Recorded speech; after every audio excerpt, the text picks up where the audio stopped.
Hi! అందరూ ఎట్లా ఉన్నారు? మేమైతే చాలా బాగున్నాము. ఈరోజు సండే కాబట్టి మా ఇంట్లో ఎండు చేపల కర్రీ, ఎగ్గు కర్రీ. ఎందుకంటే మేము నిన్న ఫంక్షన్‌కి వెళ్ళొచ్చామండి. మటన్, చికెన్ బాగా తిన్నాము. ఎట్లో అనిపిస్తుందని ఈరోజు సింపుల్‌గా ఎగ్గు కర్రీ అండ్ ఎండు చేపల కర్రీ.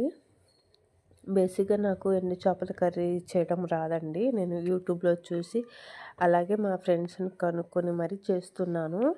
ఫస్ట్ అయితే పెనం పెట్టుకున్నాను. పెనం వేగిన తర్వాత ఎండు చేపలేసి అటు ఇటు బాగా వేయించుకున్న తర్వాత తోకలు హెడ్ కట్ చేసుకొని అట్లనే హీట్ వాటర్‌లో అట్లా గాలిచ్చాను. పైన అవి పొట్టు ఉంటాయి కదా! అది పోయిన తర్వాత ఒక బాండీ పెట్టుకొని కర్రీకి సరిపడా ఆయిల్ వేసుకొని ఆ ఎండు చేపలని ఫస్ట్ ఆయిల్‌లో ఫ్రై చేసుకోవాలి లైట్‌గా. దాని తర్వాత పక్కకు తీసేసి ఇక టమాటా కర్రీ ఎట్లా చేస్తామో అట్లనే చేసేసాను. ఉల్లిగడ్డ వేసి, టమాటా వేసి, పసుపు, కారం, అల్లం, ధనియాల పౌడర్, కొత్తిమీర వేసి అది మొత్తం వేగిన తర్వాత ఎండు చేపలు వేసి కాసేపు అట్లే ఉంచి తీసేసిన. నాకు మా పాపకి ఎగ్గు కర్రీ ఇప్పుడు. కిచెన్ అంతా గలీజ్గా ఉంది. మళ్ళీ కంపు వాసన వస్తుందండి. కానీ ఎట్లా తింటారో ఏంటో తెలియదు కానీ కడుపులో అంతా తిప్పేసింది ఆ స్మెల్కి. ఇప్పుడైతే మేము తింటున్నాము. ప్లేట్లో అన్నం సర్వ్ చేసుకుంటున్నాను.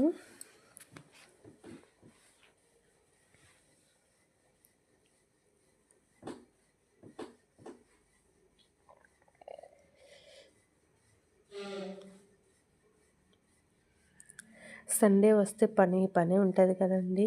నాకైతే సింపుల్గా అయిపోయింది. ఎందుకంటే నాన్ వెజ్ లేదు కాబట్టి ఎగ్ అటు బాయిల్ చేసేసిన, ఇటు రైస్ పెట్టేసిన, 2 పొయ్యిల మీద 2 కర్రీలు పెట్టేసరికి గబగబా అయిపోయింది.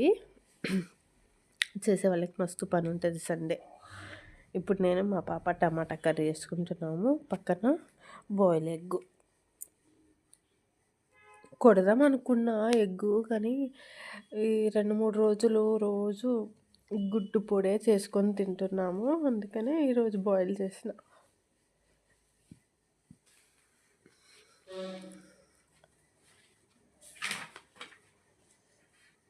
ఇప్పుడు మా వారు ఎండు చేపల కర్రీ ప్లేట్లో వేస్తున్నాను. ఒకటే కంపది.